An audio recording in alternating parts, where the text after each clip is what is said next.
Welcome to my YouTube channel.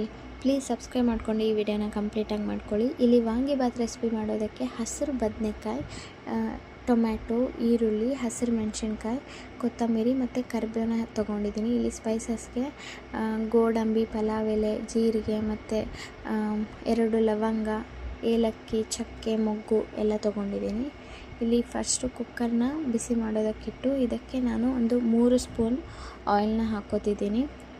ನೀವು ಇದಕ್ಕೆ 1 spoon ತುಪ್ಪ ಕೂಡ ಹಾಕ್ಬೋದು, ಆಪ್ಷನಲ್. ಆಮೇಲೆ ನೀವು ಏನು ಸ್ಪೈಸಸ್ ತೊಗೊಂಡಿರ್ತೀರಲ್ವ, ಗೋಡಂಬಿ, ಪಲಾವ್ ಎಲೆ, ಚಕ್ಕೆ, ಲವಂಗ, ಏಲಕ್ಕಿ ಮತ್ತು ಪಲಾವ್ ಎಲೆ ಎಲ್ಲನೂ ನೀವು ಇದಕ್ಕೆ ಹಾಕಿ, ಜೀರಿಗೆನೂ ಸಮೇತ ಹಾಕಿ ನೀವು ಈ ಥರ ಎಣ್ಣೆಲಿ ಅದರದ್ದು ಫ್ಲೇವರ್ ಬಿಟ್ಕೊಳ್ಳೋವರೆಗೂ ನೀವು ಸ್ವಲ್ಪ ಇದನ್ನ ಫ್ರೈ ಮಾಡಿ.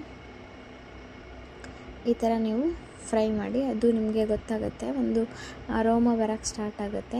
ಈ ಥರ ಎಲ್ಲ ಫ್ರೈ ಆದಮೇಲೆ ನೀವು ಇದಕ್ಕೆ ಇವಾಗ ಸ್ವಲ್ಪ ಕರಿಬೇವನ್ನ ಹಾಕ್ಕೊಳ್ಳಿ. ಕರಿಬೇವನ್ನ ಹಾಕ್ಕೊಂಡಾದ್ಮೇಲೆ ನೆಕ್ಸ್ಟು ನೀವು ಈರುಳ್ಳಿನ ಹಾಕ್ಕೊಳ್ಳಿ. ಈರುಳ್ಳಿನ ಈ ಥರ ಉದ್ದುದ್ದಾಗಿ ಕಟ್ ಮಾಡ್ಕೊಳ್ಳಿ.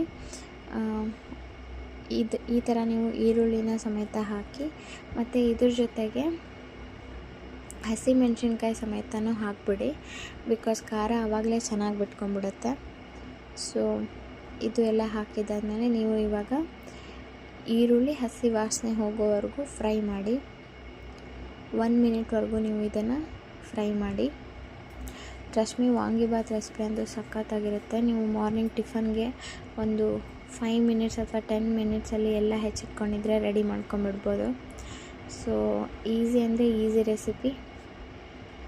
ಸೊ ಈ ಥರ ನೀವು ಈರುಳ್ಳಿನ ಹಾಕಿ ಚೆನ್ನಾಗಿ ಫ್ರೈ ಮಾಡ್ಕೊಂಡಾದ್ಮೇಲೆ ಅದು ಹಸಿ ವಾಸನೆ ಹೋಗಿದೆ ಅಂತ ನಿಮ್ಗೆ ಗೊತ್ತಾದಮೇಲೆ ನೀವು ಟೊಮ್ಯಾಟೊ ಏನು ಹೆಚ್ಚಿಟ್ಕೊಂಡಿರ್ತೀರಲ್ವ, ಟೊಮ್ಯಾಟೊನ ಹಾಕಿ ನೀವು ಈ ಥರ ಚೆನ್ನಾಗಿ ಫ್ರೈ ಮಾಡಿ.